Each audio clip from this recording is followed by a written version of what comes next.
Good morning, good afternoon, good evening, ladies and gentlemen. My name is Ndefani and welcome to MCM TV. Today we'll be talking about ways in which you can make money in agriculture without actually owning a farm.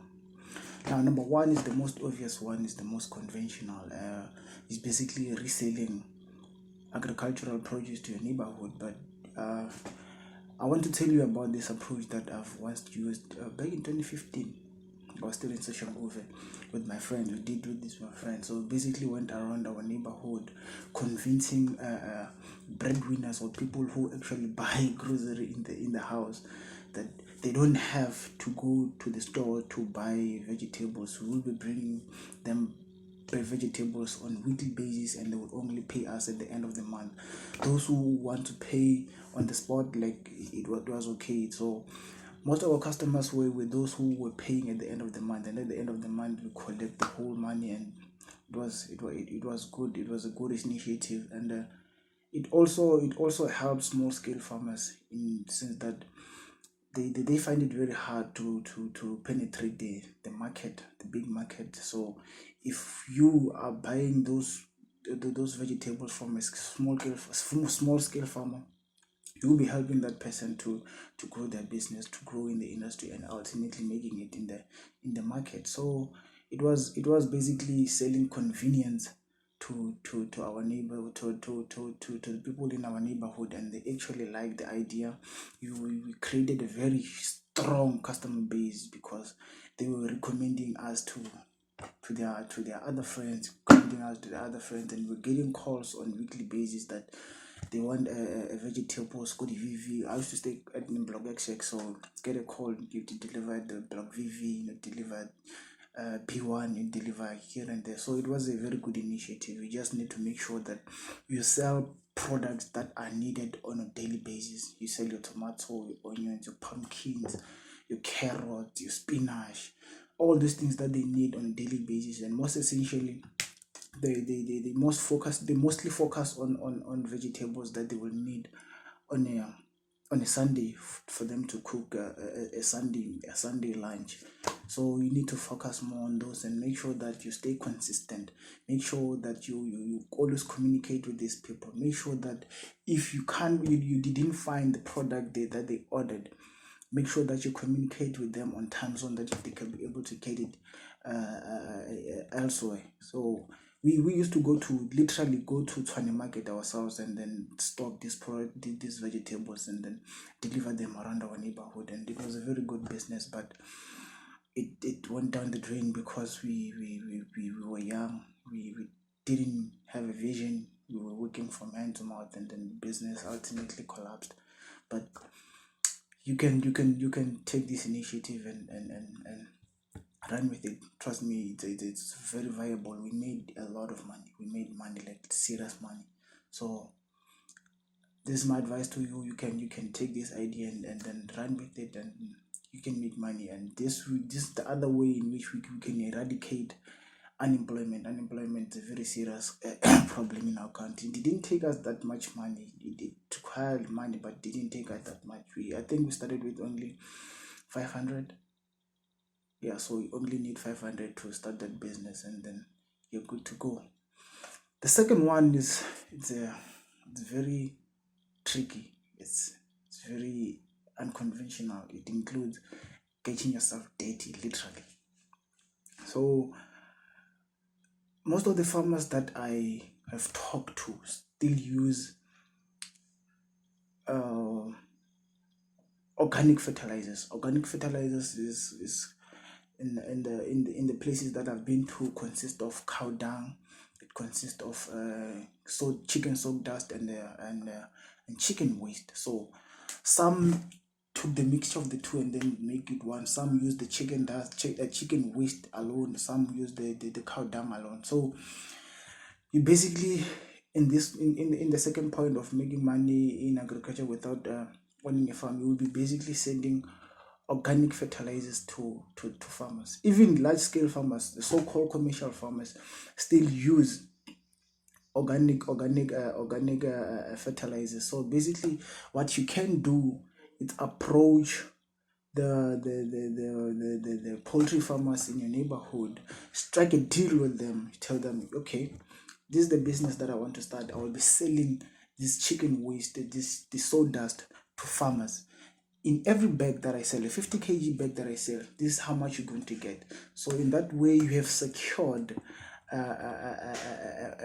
basically, what can I say? You've secured a stock. That person will always keep those sawdust, those chicken waste for you to be able to do business with them, so that he can also benefit from them. Because also there are poultry farmers that I've talked to. Most of the poultry farmers that I've come across, they only take out those chicken sawdust and chicken sawdust and chicken waste, and then put them around their chicken run. And when it rains, those things smells, so it gives them a problem, because they don't even know where to take them. They don't actually have time to be going around asking farmers if they need this, if they don't. Some do sell them, some don't have time, but that's where you come in. That's where you can exploit this opportunity and then sell this thing to a farmer. Because, for example, a person who's farming on a 1 hectare plot cannot buy less than 50 bags of sawdust and cow dung. So imagine a person who's farming on a five hectares plot. They will need a bunch of those. So that's where you can make money. That's where you come in. So take this opportunity and then run with it, and then be able to, be willing to get yourself dirty. This approach does not require someone who suffer from Abantu syndrome. You need to get yourself out there. You need to get yourself dirty, because those things smell. I'm not going to lie to you and say you will be working in a nice environment in an office. No, those things smell, and then you need to be able to turn a deaf ear from what people will say, man.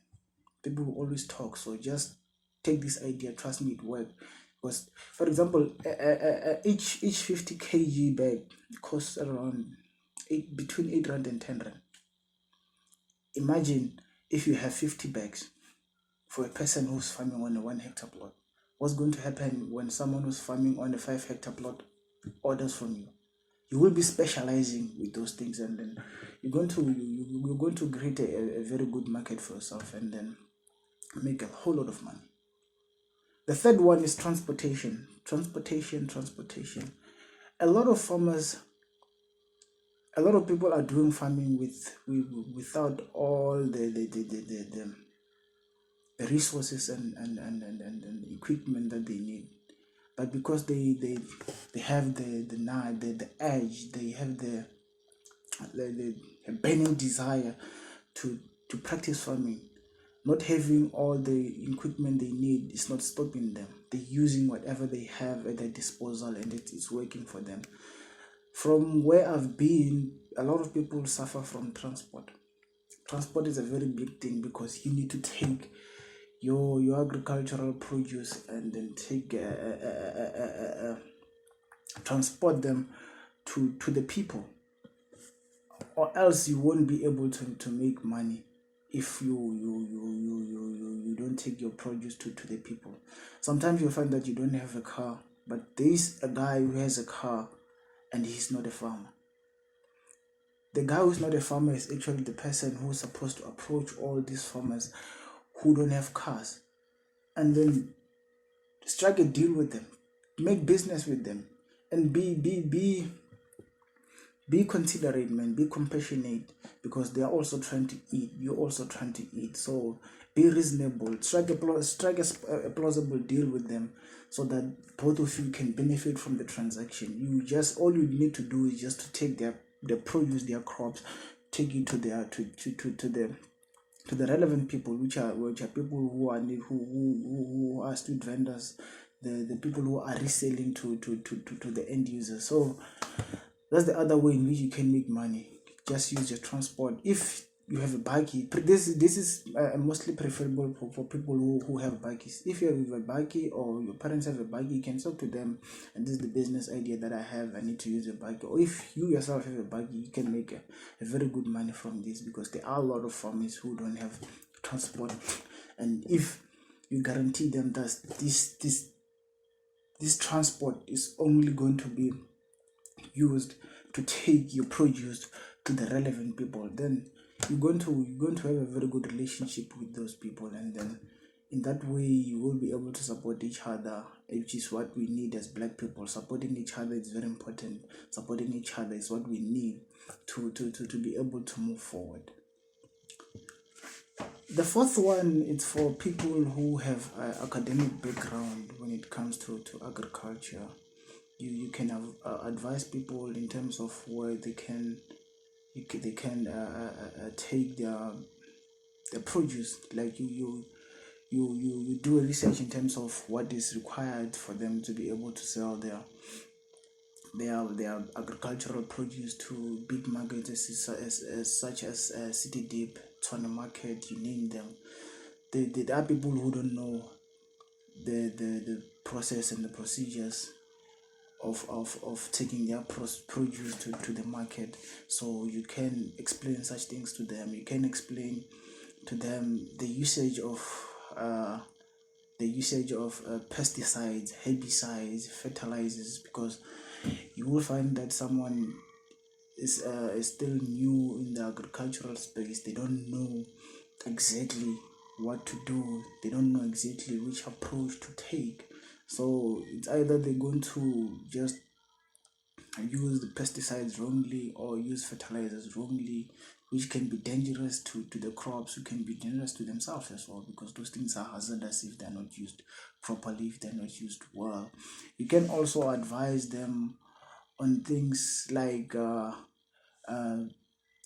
checking if the soil is fertile. I heard you go to you take your if you want to check if your soil is suitable for a particular crop. I heard you go to the agricultural department and then ask them where they should take it, and they will tell you. They will actually take it to their labs and then check it if it's suitable for that particular crop, or if it's not, they will tell you which one is more suitable for this type of soil, which fertilizers they need to use if they are going to plant that particular crop on that soil. So you can actually make a living out of consulting a consultative firm when it comes to agricultural information, because if you're being honest, agricultural information is very limited, even on the internet. You need to go deep, but if you are there, you are there to help people. I think people will be coming to you on all the information advice they need to be able to get going with the agricultural practices. So that's it, guys. Thanks for watching, and please subscribe to this channel so that we can be able to grow and be able to give each other information. As I said, we will be doing interviews very soon with small scale farmers, established farmers, and all the people that are in agricultural field. It does not necessarily have to be small scale farmers or established farmers. There are people who are involved in agriculture, but they are not farmers. So we need those opinion. We need those we need that information to be able to equip ourselves and get in the agricultural space with the necessary and very important and valuable information, so that we minimize our mistakes, because mistakes are inevitable. Whether you are equipped or not, you're going to make mistakes, but if you're equipped, mistakes are going to be minimal and they will be able to succeed in that regard. And thank you. My name is Midefani. Let's talk very soon when I bring you your weekly update on the agricultural news.